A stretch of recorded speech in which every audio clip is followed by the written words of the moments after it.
जितने मसले जो हैं नौजवान क्या बुजुर्ग नहीं बताते हैं, जितने मसले घर बैठी औरतें बता देती हैं।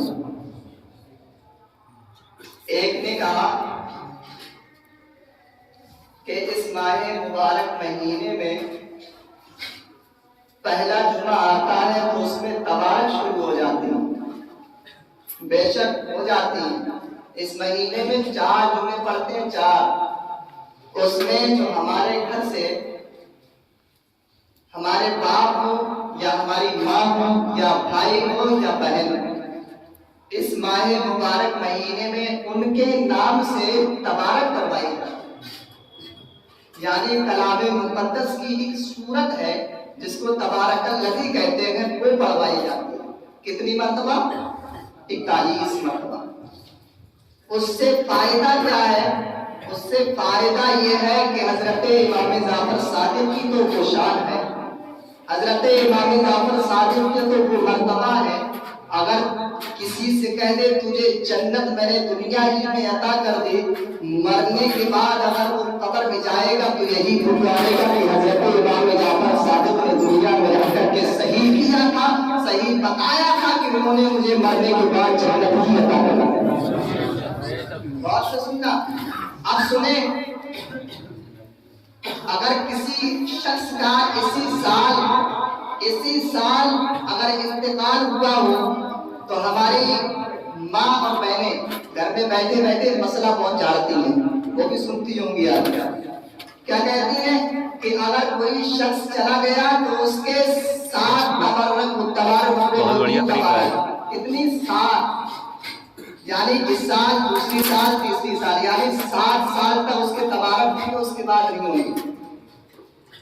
तो मैं बताना ये चाहता हूँ कि मरने वाला इस दुनिया से जाता है, ना तो उसको तुम्हारी रोटी की जरूरत है, ना तुम्हारे पेड़े की जरूरत है, ना तो तुम्हारे छुआरों की जरूरत है। मरने वाले को अगर किसी चीज की जरूरत है तो तुम्हारे हाथों की जरूरत है। मरने वाले को अगर किसी चीज की जरूरत है तो उसको सिर्फ उसका नाम लेकर के या गरीब नवाज का वसीला बना करके या सरकारे इमाम जाफर सादिक का वसीला बना करके या सरकारे वैसे करनी का वसीला बना करके उसके हक में दुआ कर दोगे तो इंशाअल्लाह अल्लाह रब्बुल इज्जत उनके सदके में जो इसके ऊपर गुनाह हो रहे हैं, अल्लाह रब्बुल इज्जत गुनाहों को माफ कर देगा, गुनाहों को खत्म कर देगा। अब सोचो, अब 7 साल तक तबारक उसकी करवाना है या जब तक हम जिंदा रहे जब तक करवाना है? सुनो, मरने वाला दुनिया से जाता है, घर वालों को सिर्फ यही कह के जाता है कि मैं इस दुनिया से तो जा रहा हूँ, मैं इस दुनिया से जा रहा हूँ। अगर तुम्हें मेरी याद आए तो कलामे मुक़द्दस की एक ही सूरत पढ़ के मेरे नाम से बख्श देना, तो अल्लाह रब्बुल इज्जत तुम्हारी उस कलामे मुक़द्दस की एक ही सूरत के सदके में अल्लाह रब्बुल इज्जत मुझे गुनाहों में थोड़ी आसानी पैदा कर देगा। अब वो भी सुने, जब तक औलाद दुनिया में रहे, अगर बाप का विसाल हो गया हो, बाप का इंतकाल हो गया हो, तो औलाद को चाहिए कि जब तक मैं जिंदा हूँ, जब तक अपने बाप के नाम से तबारक करवाता हूँ, और इंशाअल्लाह जब मैं इस दुनिया से जाऊंगा मेरी औलाद देखेगी, तो इंशाअल्लाह जब औलाद जिंदा रहेगी जब तक वो भी मेरे नाम से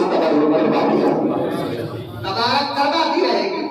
तो 7 साल या 4 साल का झंझट छोड़ दो, मरने वाला चला जाता है। पहले तुमने देखा होगा, सुना होगा, जब घर से अगर कोई अफराद चला जाता था तो घर वाले के ख्वाब में वो एक ना एक दिन जरूर आता था ना। आज हमारे ख्वाब में अगर हमारे घर से कोई चला जाता है, क्यों नहीं आते? क्योंकि हमने मरने के बाद उसको छोड़ दिया, हमने उसको याद करना छोड़ दिया। याद चौराहे पर बैठ कर तो याद करते हैं, चौराहे पर बैठ करके हम याद कर लेते हैं, होटलों पर बैठ करके हम याद कर लेते हैं, मगर कभी मस्जिद में आकर के नमाज के बाद उसको याद नहीं करते।